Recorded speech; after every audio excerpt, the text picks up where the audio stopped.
All right, we're here with referee Andre Bruwer talking about the break foot and one of the newer laws this year. So tell me a little bit about what the thinking is behind this idea of making the hooker keep his foot forward when you're engaging the scrum. Absolutely. So the break foot has come about just to bring an extra layer of safety. The word we're using is axle loading. You might have seen it in a couple of games where the ref is going through his cadence of crouch, bind, and you'll see that the front rows actually have their heads on each other's shoulders, and there's just so much pressure coming on their front row, on their necks, from their locks and their 8-man, all just waiting for the set. It's like a twig waiting to snap. So the axle loading now, what we're trying to do with the break foot is to prevent that the hooker is now responsible for keeping that back, so that we don't have that head on the shoulder, we don't have that pressure. It's just a safety thing to protect our front rows, that now they have to keep that foot there for the crouch, they have to keep it there for the bind, and by the time we're going into set, we should have a nice, safe situation. The word we're looking for is stability. And now, do they bring it back at set or after set? After set, so the words I'd be using would be crouch, that axle foot is there.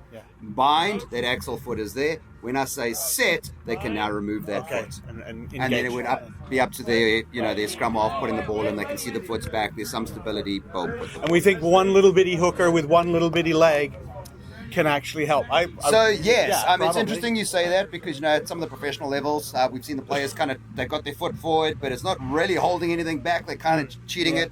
So, it's new to the players, new to coaches, new to referees, and we're learning as we go, because now we've got to try and identify when is the break foot a cheated break foot and when's it really a break foot. Right. We're not trying to catch the players out. We're there for their safety. So at the community level, you'll probably hear the referees bringing it into their pre-game speech, like, is everyone aware of the break foot? Probably at the first scrum, I'd like to see referees, just hookers, don't forget the break foot, before we get punitive and go with the free kick. So we're trying to help the players. It's new to us, it's new to the players. Obviously we did some stuff with the boys behind us today. The D1, D1A, those people should know it, but it might still be part of the pre-game. It is an experimental law, so we will see how it goes. Are the hookers able to do it properly? Is it actually preventing what we wanted to do? Are the scrum safer? You remember the days when we played rugby? The scrum was just, here's the ball. Right, here we go, and absolutely. And wind up and dive in. Correct, and we're trying to get that. We're trying to, we don't want rugby to turn into sort of NASCAR. Yeah, we would like to do that. Right. All right. Well, we are here at Notre Dame College with the forward pack doing that, and we're going to go have them pack down with Andre and see what happens. So what I'm hearing, and what we're hearing from the ref side of it, obviously I've never played in the front row, is that hookers have always been comfortable getting their props in, getting the second row in. The only difference was they moved their foot before. Now they're just keeping it there. So hopefully we're helping the props out now.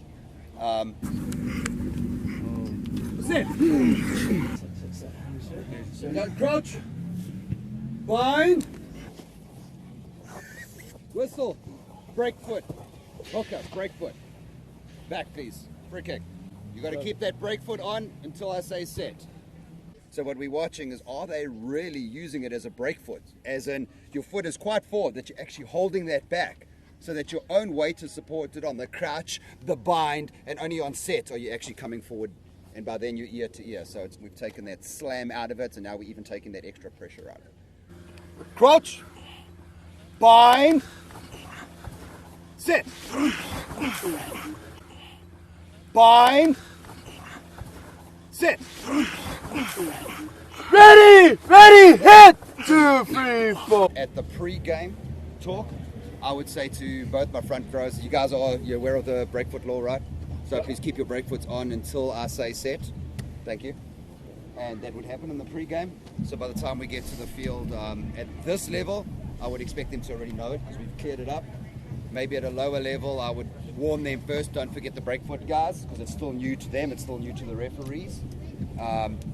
If they did not do it after that, then I would go, hey, free kick. I did warn you in the pre-game, I gave you a chance, now we free kick it. If they did it again after that, it would then turn into a penalty, because it becomes a repeated infringement. The cadence of crouch bind, and the front row have their heads resting on your shoulders. And there's so much weight on it that their head is like really in here, and they're just waiting for that command to come in.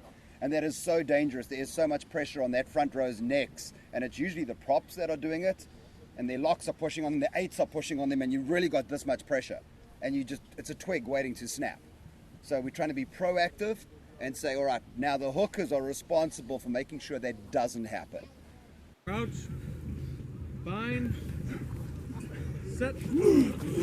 Ready, hit, 2, 3, 4. Ready,